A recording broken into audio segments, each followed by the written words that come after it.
अभी मैं जवानी की दहलीज पर पहुंचा नहीं था। जिस्म की पोशीदा हरकतें अभी अपने वजूद में आई नहीं थी। दिमाग अभी मोहब्बत के खूबसूरत एहसास से वाकिफ नहीं था। अनजाने तौर पर शायद दिल भी मुंतजिर था कि कोई आकर उसे धड़का जाए। और एक दिन सचमुच वो आई, दूर कहीं से कुछ लफ्जों को अपनी आगोश में समेटे, हौले हौले किसी लाउड स्पीकर के रास्ते एक रिकॉर्ड में खनिकती हुई। ऐसा लगा मानो मेरे कानों में किसी ने गुड़ की डली रख दी हो।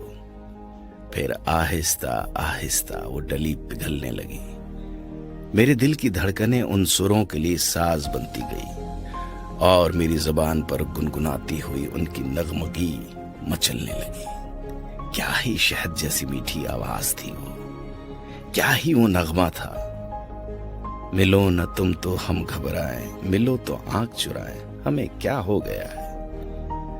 लता मंगेशकर। लता जी की आवाज में हीर रांझा फिल्म का ये नगमा जब सुना था मैंने, सचमुच उस दिन मुझे कुछ हुआ था।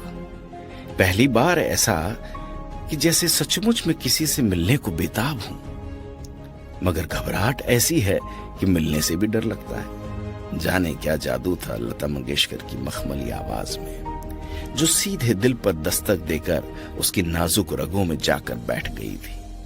तब से लेकर आज तक लता जी और उनके गाए नगमों से मेरी बेपनाह मोहब्बत कभी भी कम नहीं हुई।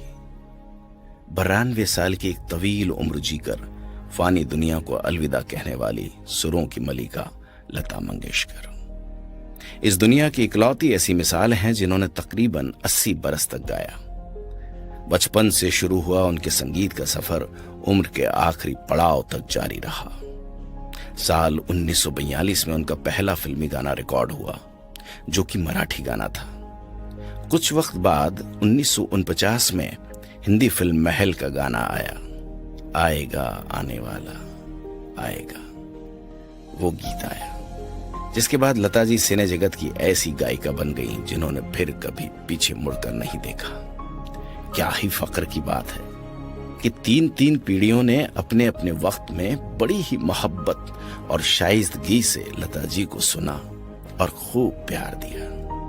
और मुझे ये भी यकीन है कि हमारी चौथी पीढ़ी भी इस आवाज से मोहब्बत करेगी। मोहम्मद रफी, मुकेश और किशोरदा के बाद अब लता जी के जाने से संगीत का आसमान बिल्कुल खाली हो गया है।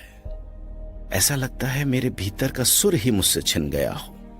संगीत के गोल्डन एरा की अजीमुशान शख्सियतों में शुमार लता जी को हम कभी भी अपने दिल से अलविदा नहीं कह पाएंगे, क्योंकि उनकी आवाज ही पहचान है कि धमक हमारे दिलों में बसती है। सुरों से मोहब्बत करने वाले लोगों के लिए लता जी की आवाज किसी ऑक्सीजन से जरा भी कम नहीं है।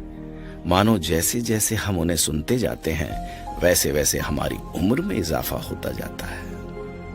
अनेक अवार्ड्स और सम्मानों से नवाजी जाने वाली भारत रत्न लता जी ने भले ही इस दुनिया को अलविदा कह दिया हो, मगर उनकी सुरीली विरासत सदियों तक जिंदा रहेगी। जाहिर है फिर कोई दूसरी लता मंगेशकर अब नहीं जन्म लेगी। सचमुच तेरे बिना जिंदगी से कोई शिकवा तो नहीं, तेरे बिना जिंदगी भी, लेकिन जिंदगी तो नहीं, जिंदगी नहीं।